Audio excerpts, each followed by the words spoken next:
And you can see that these front cars are starting to really open up on the rest of them. 10 to go this time.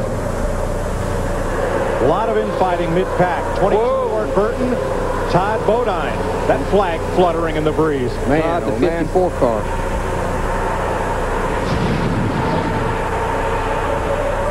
Steve Burns on the second place car. Hey, Mike, keep an eye on Kurt Busch. He just told crew chief Jimmy Fennick, I said, I'm in a good position. Here we go, boys. He is in a good position. You know why? Because he's got his buddy behind him. Dale Jr., see Dale Jr. signaling there? All right, guys, it's 10 to go. Let's line up here, and let's play a little cat and mouse right now. Let's don't show anybody what we got. Got old veteran there, Rusty, back here with him, and I tell you, don't count Russell out. He could go, too. You know what your cat would look like if you ran him at 185 miles an hour?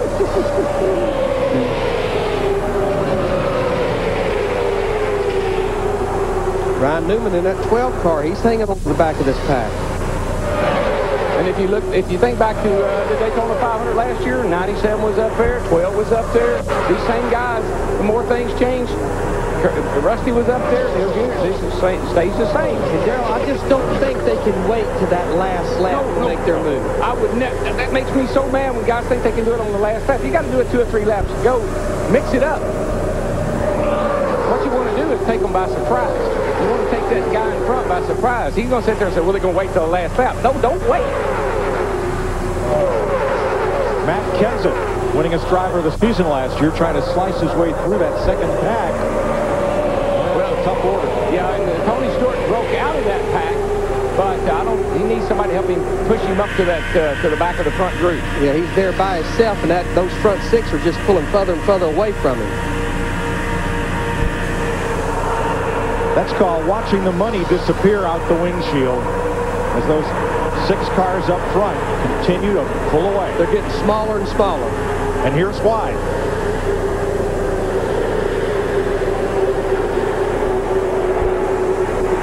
See how those cars just kind of inch. One will go forward a little bit, and then they'll fall back, and the other will go forward a little bit. That's just the air buffing off the car. And Jimmy Johnson, of course, in the 48 car, Darrell, you talked about it. He has those 4 fresh tires. He just don't have near enough laps. Man, if he had enough time, he'd be the man. Because he has come from out of the draft, caught these guys here. He can get through here. Don't count him out. When Dale Jr. zigs, the car right behind him there, Rusty Wallace, zags. They don't appear to be helping each other. Well, they're not doing it in sequence. I mean, they're doing it accidentally. Whoa, look out, Kurt Busch. Kurt Busch does not want to get out behind Jeff Gordon. Dale Jr. just went to the outside. He's got no help. There inside. And he's going to force his way in. No, I think. Whoa, not that time. He's staying down with the 97. Still there inside. He's going to get kicked back. Do you hear his spotter, Ty Norris, Rusty Wallace on the inside? He's going to get kicked back to 4th. Yeah, he is, and he better. Well, here comes help. Don't let those schoolboy looks of Kurt Busch fool you. He is one mean race driver when the big money's on the line. And how about Tony Stewart in that 20 car? We talked about him having no help. He got to that pack without any help. He's coming. He's coming. And Junior in the number 8 may be hung on the outside without hope of getting back to the front. Does this make y'all nervous? I mean, is anybody's heart beating as fast as mine? God, I love this, but it sure is. Woo. Only 6 laps to go. Still there inside. Still there. Still there. Dale Jr.'s hanging on that outside of Rusty. He needs help, though. Well, he's got help now. It's Brian Newman in the 12. Still inside. Be 5 to go when you get around here. How did that pack get accordion back together? Because they've been up there racing, slicing, and dicing. It didn't take them but a half a lap to get there. When Dale Jr. got hung on the outside, that pulled him up there. When he got forced to the outside, he's got a fast car, and that pulled those guys up there. Now he needs somebody to push him. Jeff Gordon has made his Chevrolet really wide to keep Kurt Busch in second place. Here comes Junior. He did get back to the front. Well, Jeff Gordon, Darrell, he has to protect the inside, but he don't need somebody giving Dale Jr. help like Ryan Newman's giving right now on the outside. The thing I see Dale Jr.'s car do is it's fast through the turn. Some of these, see how he goes through the, watch him go in there. Wow. Everybody else seems to slow down, and he just seems to be able to accelerate right on down in there. Some of car seemed to be a little faster on the straightaway than he is, but man, is he good through the turn. And listen to the crowd. They love it. And look how much distance he's put on those guys. 3 car lengths here. 4 laps to go.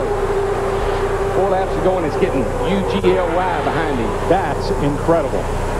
As equal as these cars are and should be, that one car can power around on the outside and jump to a 3-car lead. Well, we've seen him do it. We saw him do it here. We've seen him do it at Talladega. It's like, if you want to win this race, you need to work with me.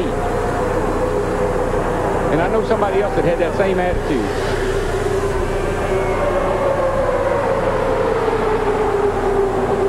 Jeff Gordon is hooked on to Junior as they battle back in the pack.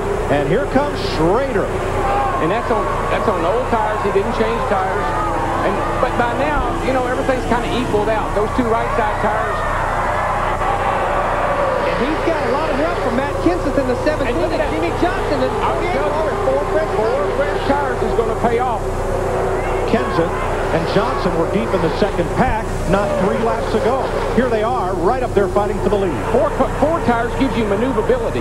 You can go high, you can go low, you can do things the other guys can't do. It don't necessarily give you speed. You just drive that race car where you want to. It gives you grip.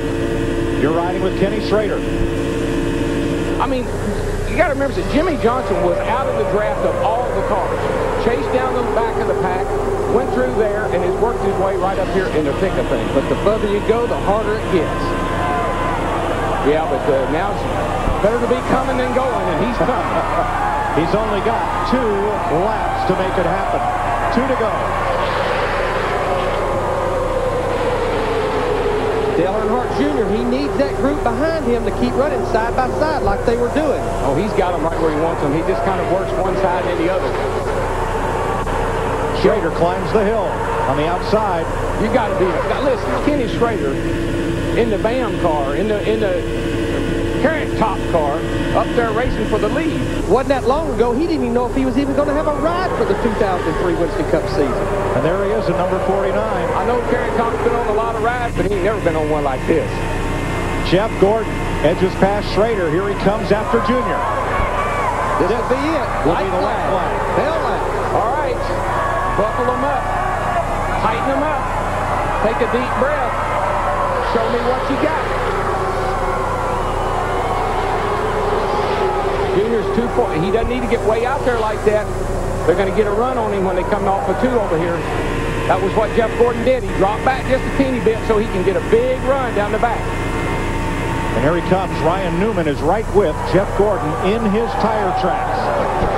1 lap to go, and 16 of the 19 cars are right there within a second of each other.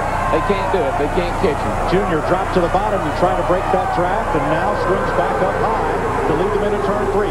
Johnson to the apron and hangs onto it. Boxed.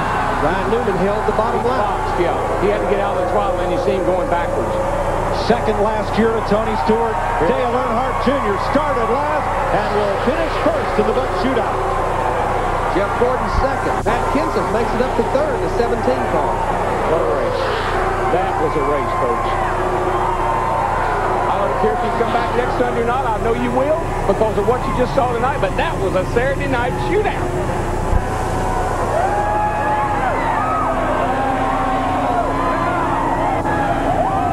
Jeff Gordon ran second. I think he acknowledged he got beat by the best race car here. And you know what I love about this race?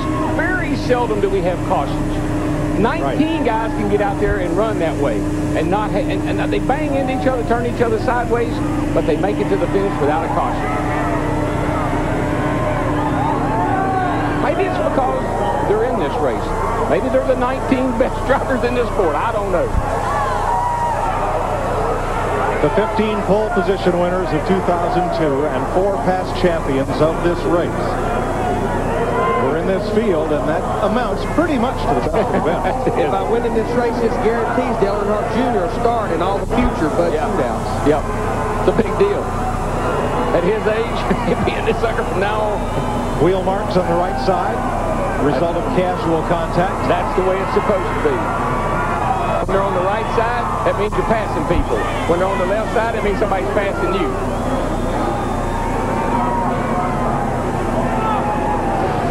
We'll be back to meet the winner and the others.